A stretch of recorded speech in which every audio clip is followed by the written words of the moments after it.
Are you constantly setting ambitious goals, feeling that initial rush of excitement, only to find yourself inexplicably veering off course, feeling like you're supposed to be further along, questioning everything?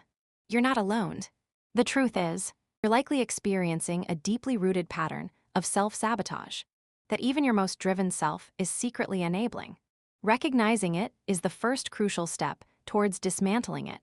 The relentless pressure Gen Z faces, the constant comparison on social media, the idealized narratives of overnight success, it all contributes to a distorted perception of progress. If you're noticing a growing sense of unease about your current trajectory, pay close attention, because you're probably standing on the precipice of a significant personal evolution. The signs of that shift are shockingly clear. One of the biggest hidden reasons for this self-inflicted slowdown isn't laziness. It's fear of vulnerability. As Brené Brown powerfully illustrates, vulnerability isn't weakness. It's the birthplace of innovation, creativity, and connection. You're likely erecting walls of busyness and procrastination because putting your authentic self, your ambitious, flawed, and genuinely you self out there feels terrifying.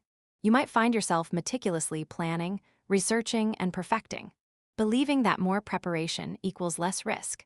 Yet what's actually happening is you're delaying action, because deep down you fear that your efforts won't be enough.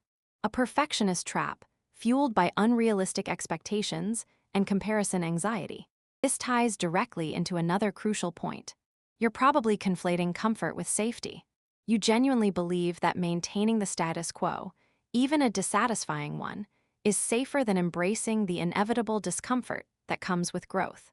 Yet as Carol Dweck's work on mindset demonstrates, embracing challenges and viewing failures as opportunities for learning is the bedrock of resilience and lasting achievement.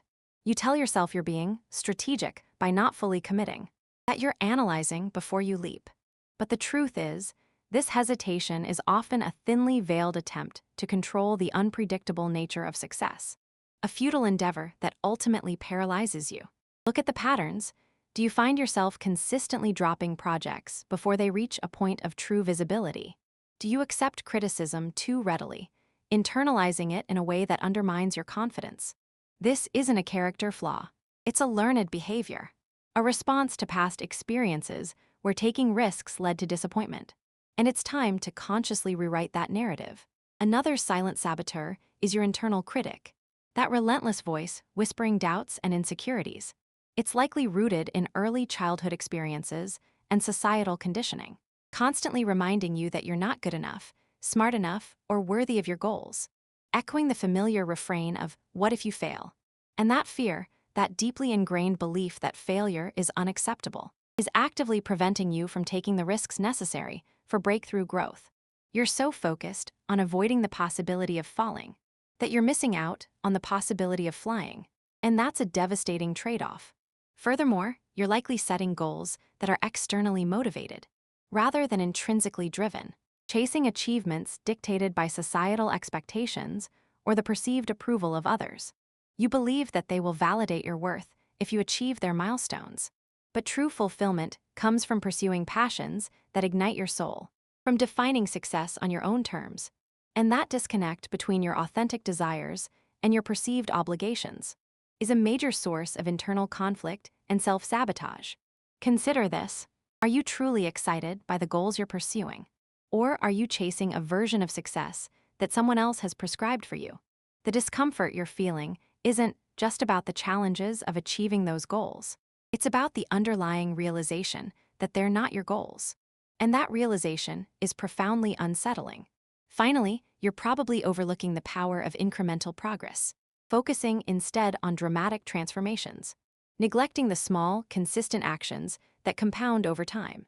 You're setting yourself up for disappointment by measuring your progress against unrealistic timelines, ignoring the significant strides you're making each day. As James Clear points out in Atomic Habits, tiny changes, consistently applied, lead to remarkable results. Yet you're dismissing those small wins as insignificant, underestimating their cumulative impact on your overall trajectory. And that dismissal is actively eroding your motivation and reinforcing a sense of stagnation. Stop obsessing over the finish line and start celebrating the journey. Acknowledge the small victories. Recognize the lessons learned from setbacks and commit to showing up for yourself, even when it's uncomfortable. It's time to audit your beliefs, dismantle the self-sabotaging patterns, and proactively design a life that aligns with your authentic self. Not the person you think you should be, but the person you genuinely are. The next week, identify one belief that is holding you back and challenge it relentlessly.